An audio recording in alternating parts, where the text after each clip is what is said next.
Hey everyone. Ever notice how most financial advice, it's all about climbing that corporate ladder, right? And stashing your pennies away? Yeah. But today, we're diving into a book that said, nope, forget that rule book. We're talking Rich Dad, Poor Dad by Robert Kiyosaki. It's a classic. He had this radical idea. What if we learned about money from the people who are already winning the game? Right. Get ready because we're unpacking his core lessons, the stuff that's helped millions rethink their relationship with money. I'm excited about this one. And it's a wild ride right from Yeah. the start. Kiyosaki doesn't just give you, like, financial tips. You right? He's telling you the story of his own two dads. Right. This is where it gets really interesting. So he grows up with his biological dad. Yeah. Super educated guy, always working hard, but always struggling financially. Yeah, sounds familiar. Then there's his friend's dad, the rich dad. Right. Never finished high school, but But it had the magic touch. had the Midas touch when it came to money. Yeah. It's like watching two totally different approaches to life, just side by side. Exactly. Yeah. And Kiyosaki uses that contrast to challenge, like, everything we've been taught about money. He's saying, look, what if the traditional path isn't the only way? What if there's, like, a whole different set of rules that no one's teaching us? Okay, so let's talk about those rules. One of the biggest things Kiyosaki hammers home is the difference between assets and liabilities. Huge. And I'll be honest, before reading this, I thought I had a pretty good handle on this stuff. Boy, was I wrong. He flicks the script on this one. He's not just talking about what you own. It's about how that ownership affects your cash flow. Okay. Is something putting money in your pocket, or is it taking it out? So give me an example. Like, I own a house, so that's an asset, right? Well, Kiyosaki would say, not so fast. What? He'd argue that for most people, their house is actually a liability disguised as an asset. What? Wait, really? Explain that one. Think about it. Okay. You've got your mortgage payments, property taxes, insurance, maintenance, all that stuff. It's money flowing out of your pocket every single month. It does add up. Right. So while it might appreciate in value over time, in the short term, it's actually costing you money.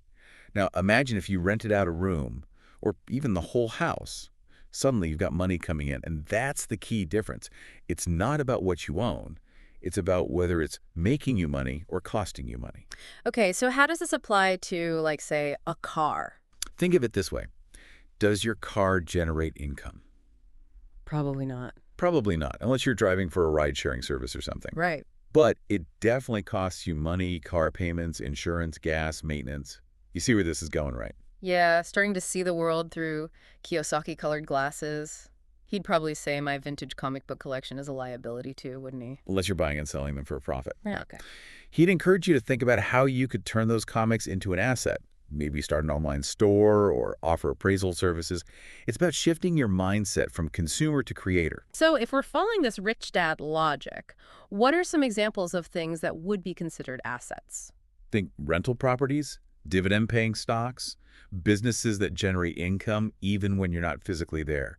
Kiyosaki is a huge advocate for building a portfolio of income-generating assets.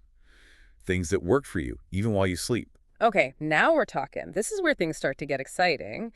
So how does someone actually go about building this kind of portfolio? Well, Kiyosaki would probably tell you it starts with your mindset. Okay. It starts with challenging those ingrained beliefs we all have about money. And one of the biggest obstacles he identifies is fear. Fear. You mean like the fear of investing and losing all your money? That's a big one, for sure. But he also talks about the fear of failure, the fear of looking stupid, the fear of stepping outside our comfort zones.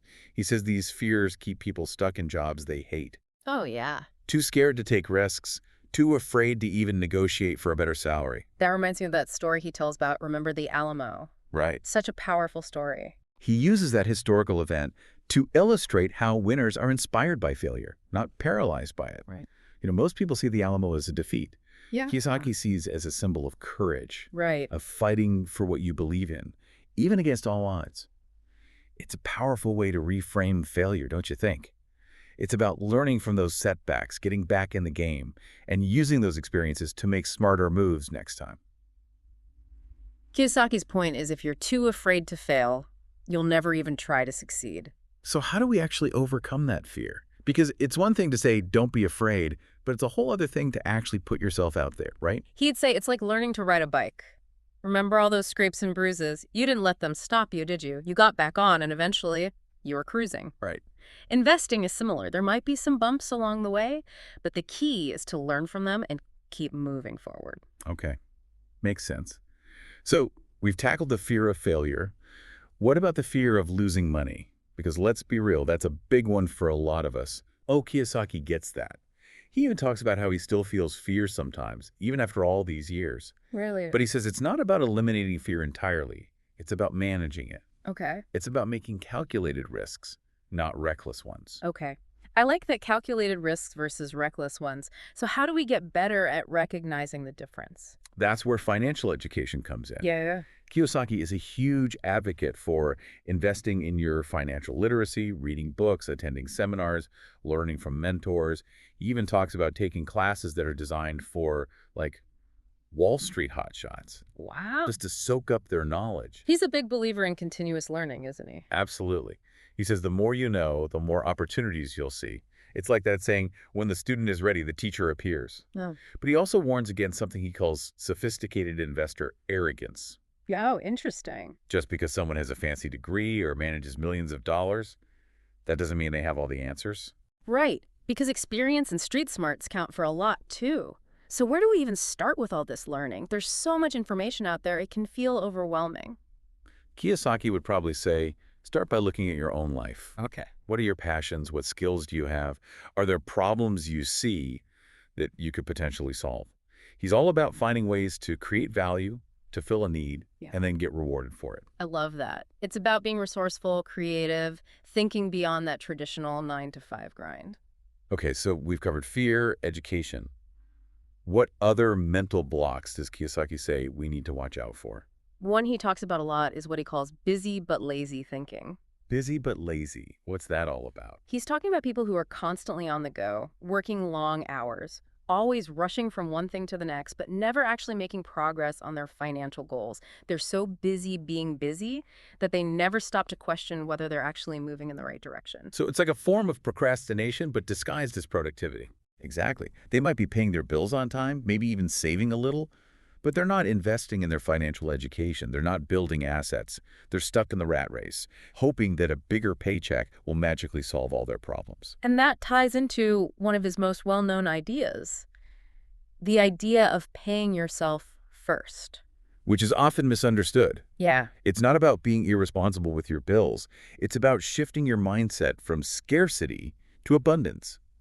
Instead of waiting until the end of the month to see what's left over, Kiyosaki challenges you to pay yourself first. So instead of saying, okay, I've got this much left after paying all my bills, maybe I can put a little bit into savings. It's about saying, okay, I'm going to put this much into my investments or my business first and then figure out the rest. Precisely. It's about prioritizing your financial future, making it non-negotiable. He argues that when you do this, something interesting happens. It forces you to become more resourceful. You start looking for creative ways to make more money, to cut expenses, to stretch your budget further. It's about taking control of your finances rather than letting your finances control you. I can already hear the skeptics out there saying, but what about my rent? What about my car payment? You can't just ignore those. And Kiyosaki wouldn't disagree. He's not saying don't pay your bills. He's saying change your priorities. He wants you to feel the pressure of having to cover those expenses after you've already paid yourself first. Because that pressure, he argues, is what fuels creativity and innovation. It's about breaking out of that paycheck-to-paycheck cycle. It's about shifting your mindset from being an employee to being an investor, even if you're still working a 9 to 5. Exactly. He's not anti-job. He even talks about the value of having a job, especially early in your career, to gain valuable skills and experience. But he stresses that a job should never be your only source of income. It's about having multiple streams of income, about diversifying your financial portfolio. Which brings us to another key lesson from the book, the power of corporations. Kiyosaki argues that corporations are one of the most powerful tools for building wealth. And he's not afraid to explain why. And this is where things get a little controversial, right? He definitely ruffles some feathers with this one. He dives into the history of taxes and how the wealthy have traditionally used corporations to their advantage. Right? He doesn't see this as cheating the system, but rather as understanding the rules of the game and using them legally to protect and grow their assets. It's about financial literacy, isn't it? It's about understanding how the system works so you can make it work for you instead of against you. Exactly. He's not advocating for tax evasion or anything illegal. He's advocating for financial education. Yeah. He wants people to understand how corporations work, how taxes work, and how to use those systems to their advantage legally and ethically. So it's not about being a financial wizard or a Wall Street guru. It's about being informed, being proactive, and being willing to learn the rules of the game. And being willing to challenge those rules, to question the status quo. He wants you to think for yourself, to not blindly accept what you've been told about money. He's definitely got a knack for shaking things up. And that's why his message continues to resonate with millions of people worldwide. He's not afraid to challenge conventional wisdom, to push buttons, and to encourage people to think differently about money. So we've covered a lot of ground here. Overcoming fear, investing in your education, paying yourself first, understanding the power of corporations.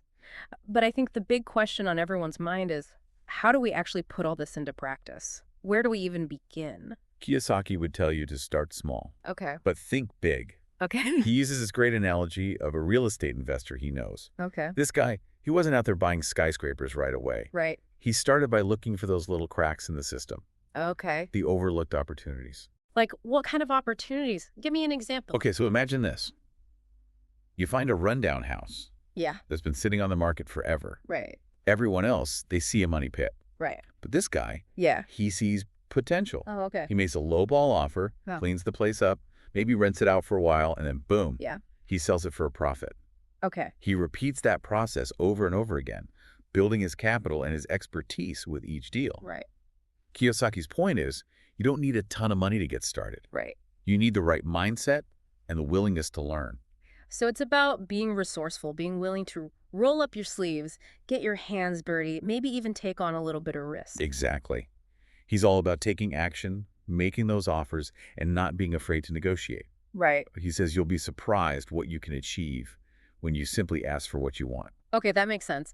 But let's say you're not into real estate. Yeah. What other practical steps can someone take to start building that rich dad mindset? Kiyosaki talks a lot about finding mentors, Okay. people who are already successful in the areas that you want to be successful in. Right. Think about it. Who do you admire? Yeah. Who's already achieved what you're dreaming of? Those are the people you should be learning from. And he doesn't just mean like reading their books or watching their interviews. Right. He's talking about like reaching out, offering to help them like for free, Yeah. just for the chance to be in their orbit and soak up their knowledge. He's big on that. Yeah. He says some of his most valuable lessons came from working for free for successful mentors. Wow. He saw it as an investment in his education, a chance to learn from the best of the best. So it's about being proactive, being humble, being willing to put in the work, even if there's no immediate payoff. Exactly. And here's the thing. Yeah. He doesn't just want you to learn from mentors. Okay. He wants you to become a mentor yourself. Oh, wow. He believes that when you share your knowledge and experience, you create even more abundance in your own life. There's something really powerful about that idea of paying it forward. Right. Okay. Yeah. So as we wrap up this deep dive into Rich Dad, Poor Dad, Yeah. I'm curious, what's like the one big takeaway you think our listeners should walk away with? I think it's the idea that financial freedom is within everyone's reach. Yeah. It's not about how much money you were born into or what kind of education you have. Right. It's about your mindset, your willingness to learn, and your commitment to taking action. It's about challenging those limiting beliefs about money that hold so many people back. Yeah. It's about realizing that you have the power to change your financial story. Exactly. And, Kiyosaki sums up this idea beautifully in the book. Yeah. He says, the single most powerful asset we all have is our mind. If it is trained well, it can create enormous wealth. So it's not just about changing your bank account. Right. It's about changing your mindset. Absolutely. He wants you to start seeing yourself as an investor, as an entrepreneur, as someone who creates their own opportunities, rather than waiting for them to come along. He'd probably say, like, stop waiting for permission to be financially free. Just go out there and create it. Exactly. And he gives you the tools and the inspiration to do just that. Now, Kiyosaki leaves us with a final thought, a question to ponder as we navigate this often confusing world of personal finance. Yeah. He says, think about the people you know who are always trying to save money. Okay.